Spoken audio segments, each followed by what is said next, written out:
Hi, it's Lindley Oz, and there are a couple of important things I found in the news as it relates to Bible prophecy, and I want to share them with you. I think that you're going to find them pretty interesting too, and you'll understand the connection between what I'm going to share and these end times in which we are living. But first, before I do that, just a quick mention. YouTube, as many of you know, has demonetized many of my videos. Now, when they demonetize them, you will probably still see ads on them. And the reason why is because they just don't pay me for it. They tell me that my video is not advertiser friendly and that they're demonetizing it, but then they still make money by putting ads and just don't pay me. So the work I do here on YouTube is very time consuming. I love what I do, don't get me wrong, but it does take up a lot of time. So if the Lord moves you to give to the Lindley Oz ministry, you can do so via PayPal, or I have a P.O. box if you prefer check or money order. And that information is not only posted on the screen, as you can see, but below the video. Also, if that wasn't bad enough, now they're doing something we're calling shadow banning. And what that means is they are not advertising or promoting my videos anywhere on YouTube like they used to do. So the only people who will see my videos are my subscribers, unless those of you watching end up sharing my videos on social media. So I do encourage you to share these videos wherever you can. And if God moves you to give a gift, a financial gift to this ministry, please do, as it helps out immensely, because it's very hard to do this, and it is just greatly appreciated. I do want to say thank you to all the people who have been giving. It means a lot to me, and I know that those of you who do that, I know you could do something else with what you've sent, and I really appreciate it. Moving on with the news, and I have quite a few interesting things to share with you, so you're going to want to listen to this. 5 ways the world's fastest supercomputer could change the world. The name of this supercomputer and the fastest in the world is Summit. And it says it may help researchers meet all sorts of goals. And it's in Tennessee, mind you. This thing is so fast, so crazy fast, and it can do all sorts of things.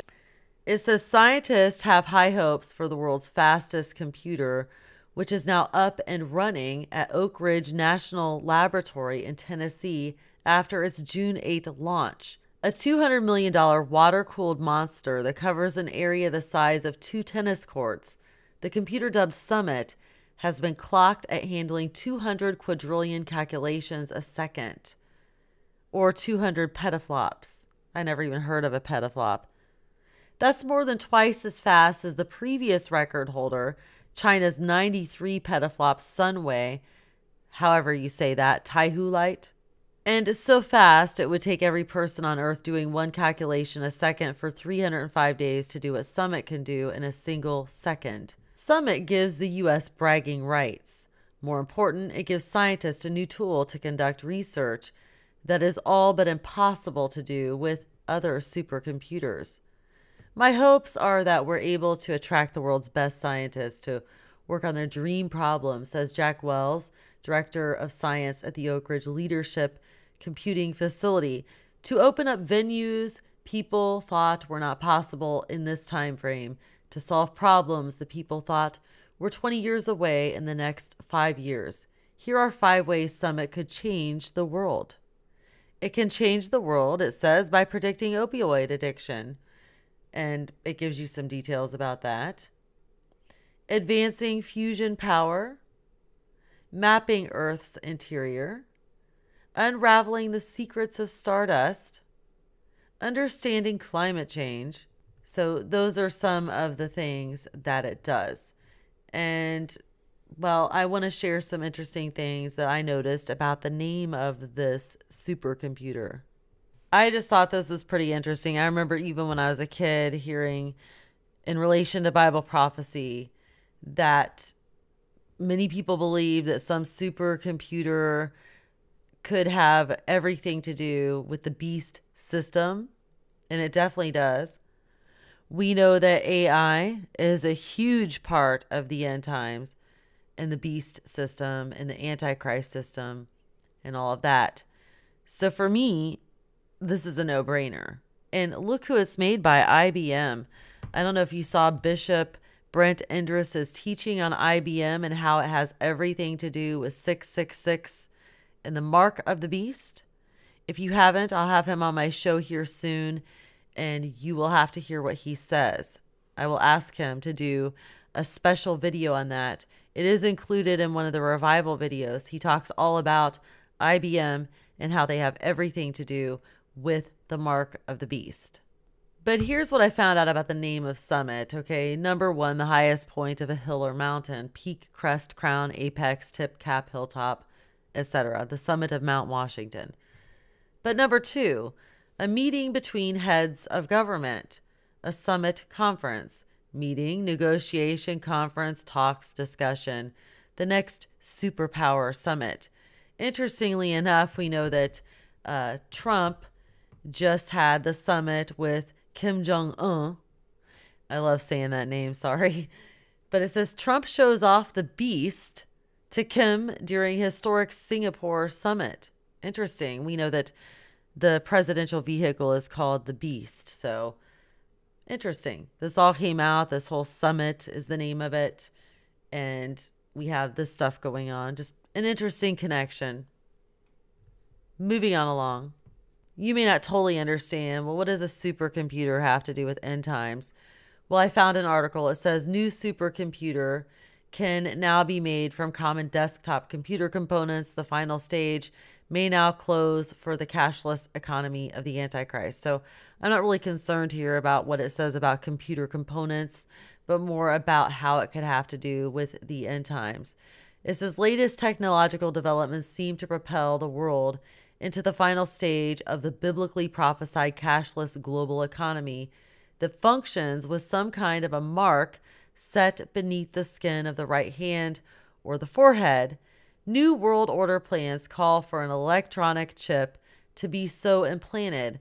But the problem is that the world does not possess the supercomputing capacity to make such a complicated electronic economy work. Now these advances in supercomputing using common personal computer components may make possible the final rapid advance necessary to make this type of an economy a reality. Now, this article is older, so they didn't have Summit, this supercomputer, around when this article was written. So forget what they're saying about computer components and focus on the other part, okay? They're saying that in order for this whole Mark of the Beast stuff to work, they need a supercomputer. The New World Order plans to call for an electronic chip to be implanted, but they need a supercomputer capacity. Well, now they have that. I just showed it to you. Here is a different article on it. In fact, this article calls it the Beast. The world's most powerful supercomputer is an absolute beast. Behold Summit, a new supercomputer capable of making 200 million billion calculations per second. It marks the first time in 5 years that a machine from the United States has been ranked as the world's most powerful. The specs for this $200 million machine defy comprehension. Built by IBM and NVIDIA for the U.S. Department of Energy's Oak Ridge National Laboratory, Summit is a 200 petaflop machine, meaning it can perform 20 quadrillion calculations per second. That's about 1 million times faster than a typical laptop computer. As the New York Times put it, a human would require 63 billion years to do what Summit can do in a single second. Think about that. A human being would require 63 billion years to do what Summit can do in a single second. Or as stated by MIT Technology Review, everyone on Earth would have to do a calculation every second of every day for 305 days to crunch what the new machine can do in the blink of an eye. It has 4,608 servers, 9,216 central processing chips, and 27,648 graphics processor, weighs 340 tons. The system is housed in a 9,250 square foot room at Oak Ridge National Laboratories facility in Tennessee. To keep this machine cool, 4,000 gallons of water are pumped through the system.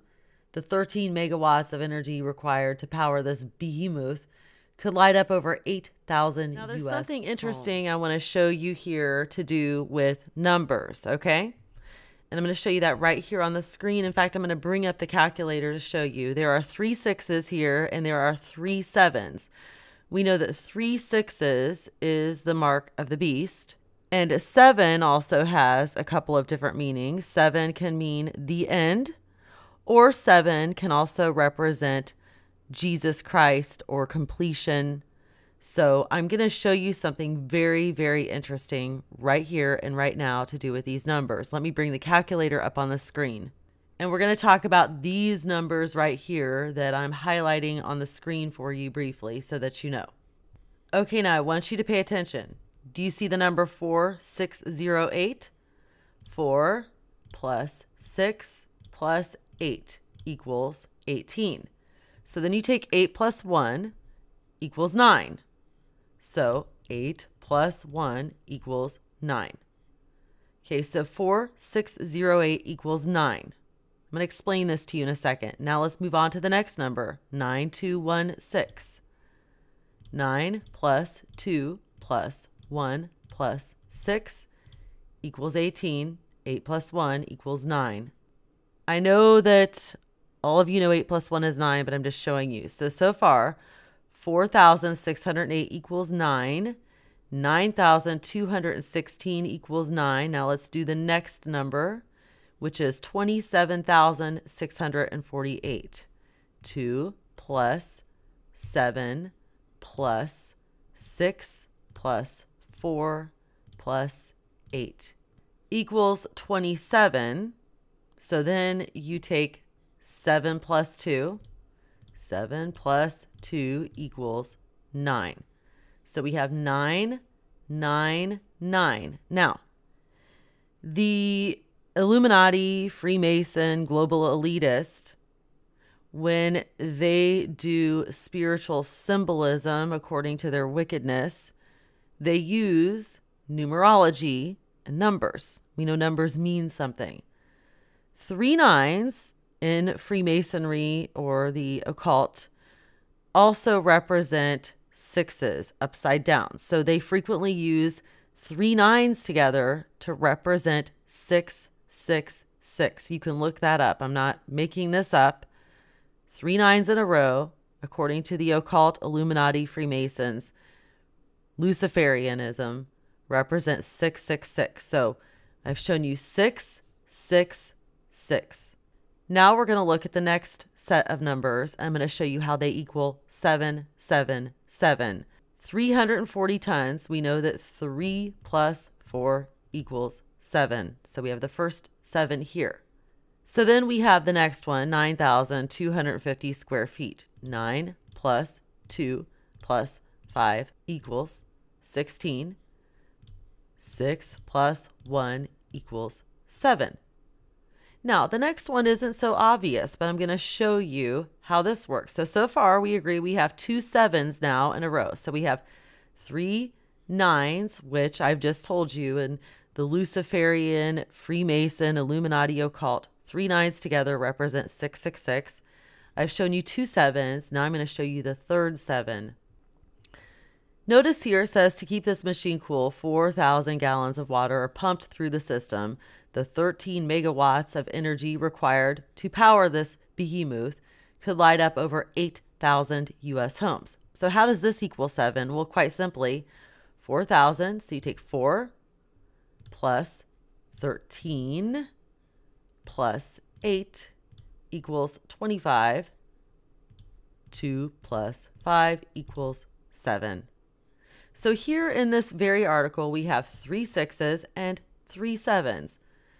4 plus 1 plus 3 plus 8. 4 plus 1 plus 3 plus 8 equals 16. So there you go. So we have 3 6s, which represents the mark of the beast, and 3 7s representing, again, I told you several meanings, the end, completion, and it is also the number of Christ.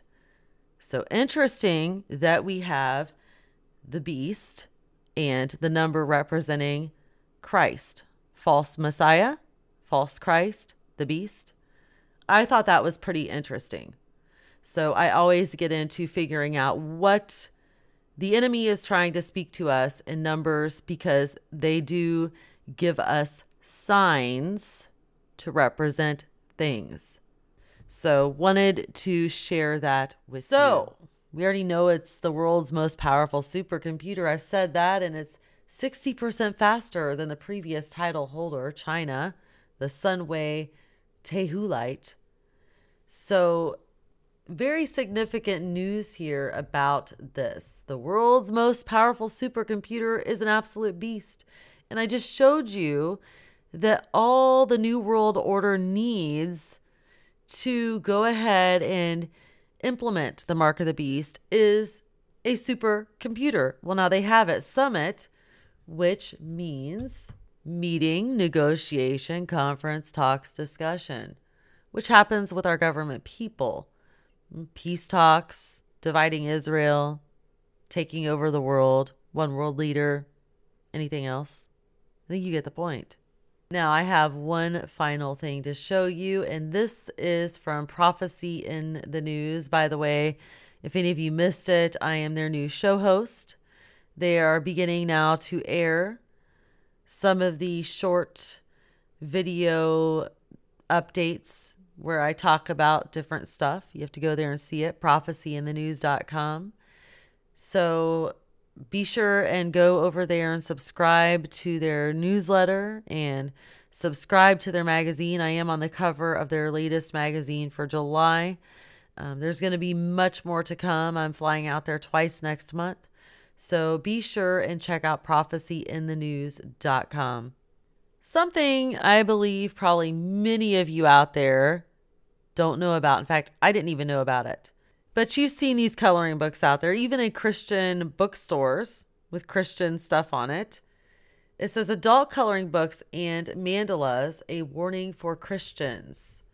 So look here. You can see, in case you're not familiar, I see these things everywhere. In fact, I even bought a few not knowing this. They just seem so fun and so innocent, but I'm going to share with you why they are not innocent. There is a part of our cultural society today that seems so innocent, yet it is so disturbing. As a Christian, we should realize this is another sign of the end times we live in. The society today is preparing the average person for the acceptance of a one world government, a one world religion, and the Antichrist in very targeted and subtle ways. One of these ways is targeted towards women. Go into any Michael's craft store, Hobby Lobby, by the way, Hobby Lobby is Christian owned, Barnes and Noble, Walmart, and any bookstore, and you will see adult coloring books, encouraging the art of the stress-free mandalas.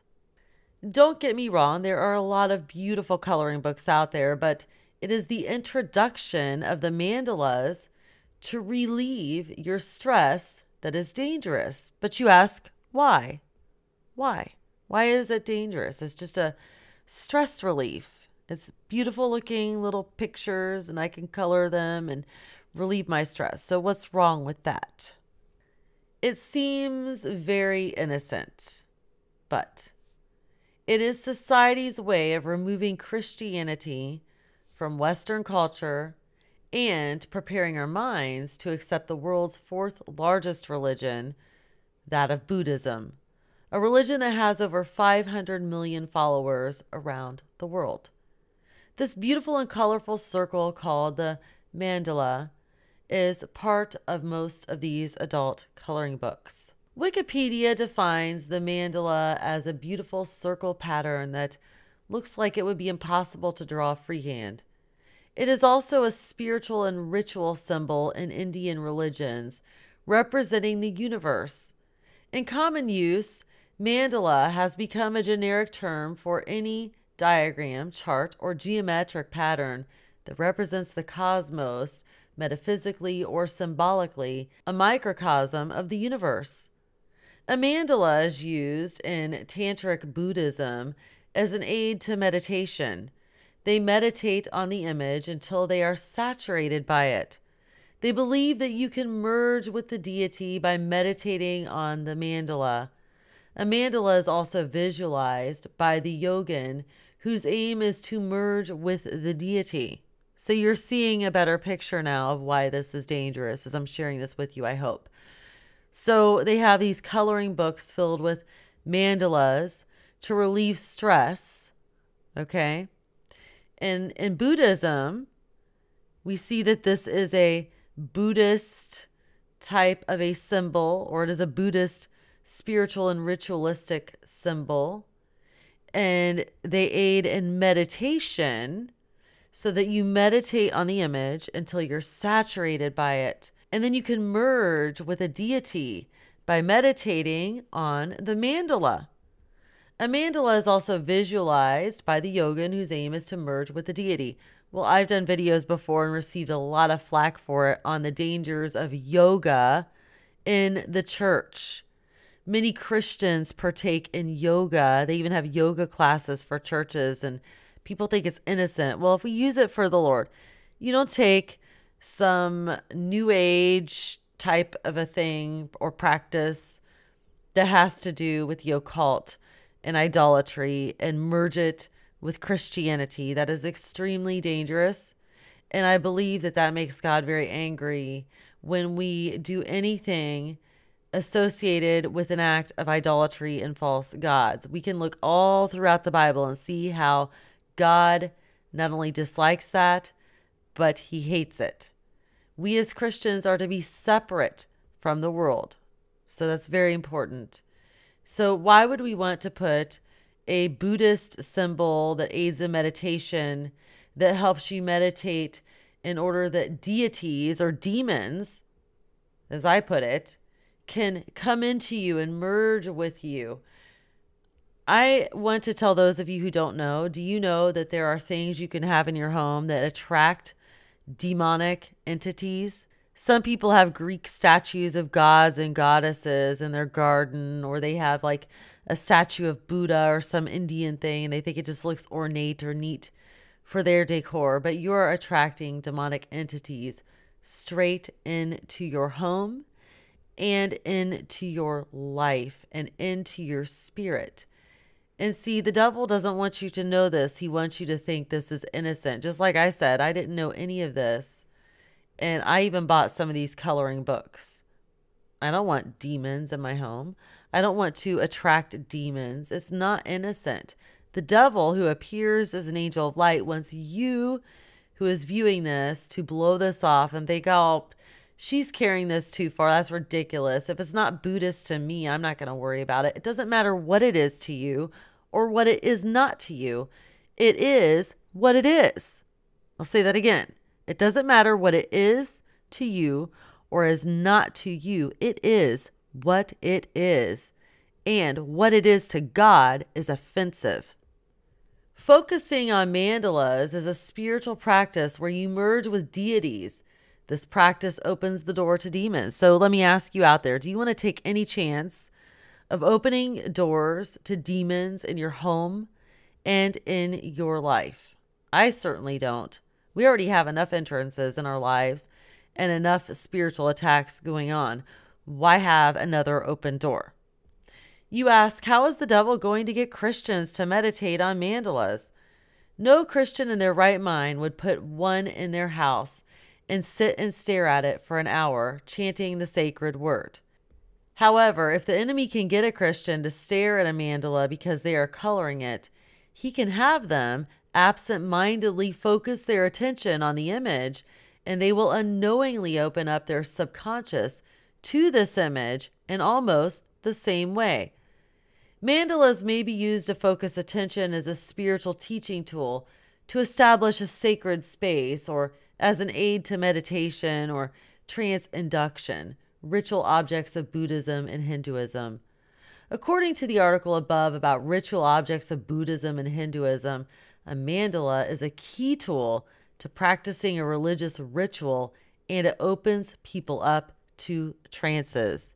This here comes from religionfacts.com. It says, when completed, a mandala becomes a sacred area that serves as a receptacle for deities and a collection point of universal forces.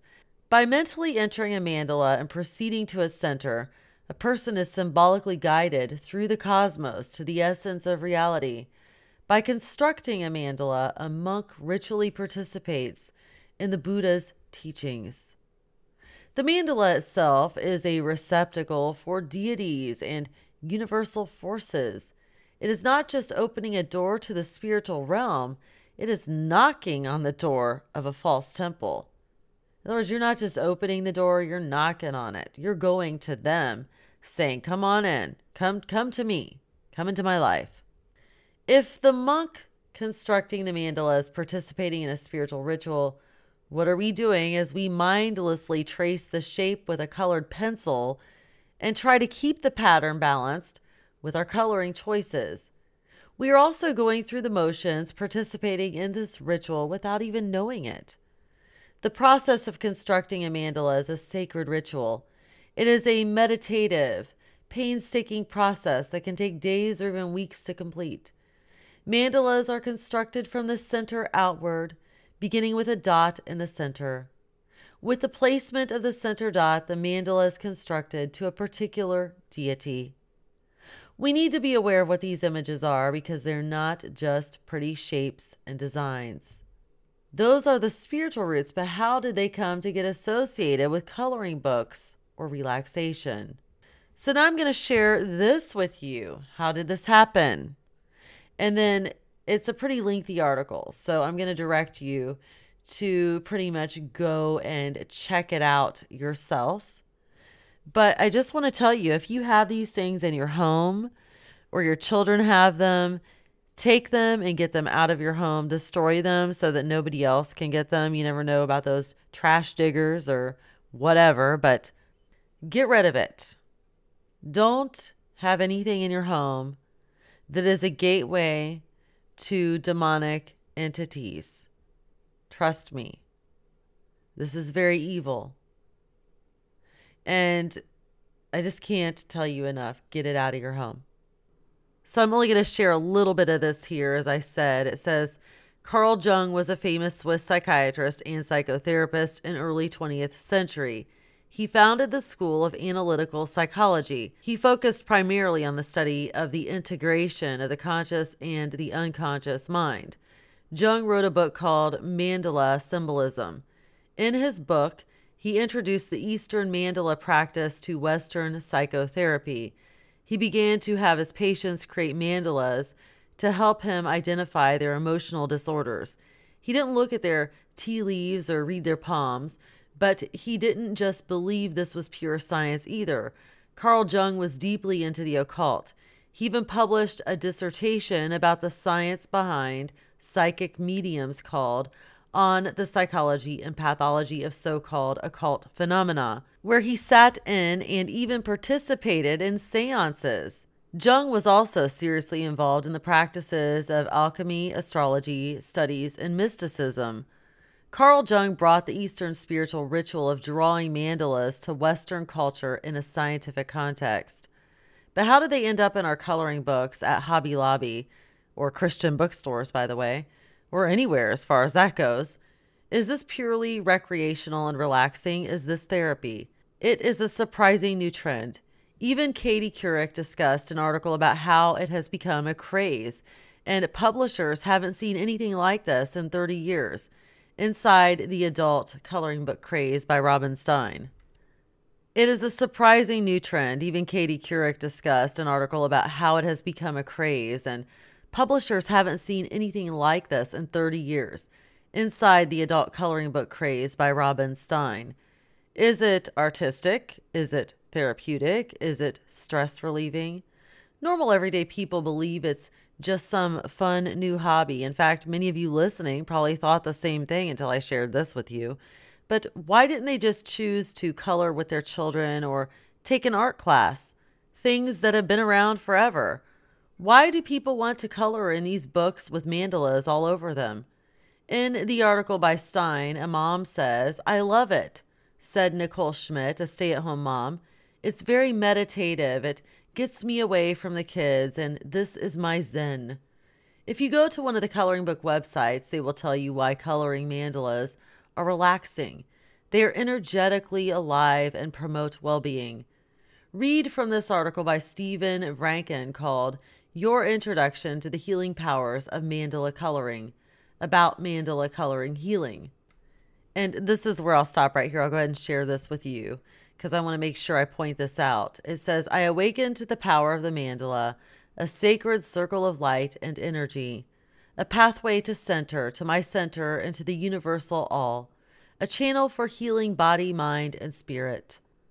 And then it goes on to explain how do mandala coloring pages activate the mandala's healing powers. And it tells you that. So I just would really encourage you to go to Prophecy in the News and read the rest of this article. I will share the link in the video description.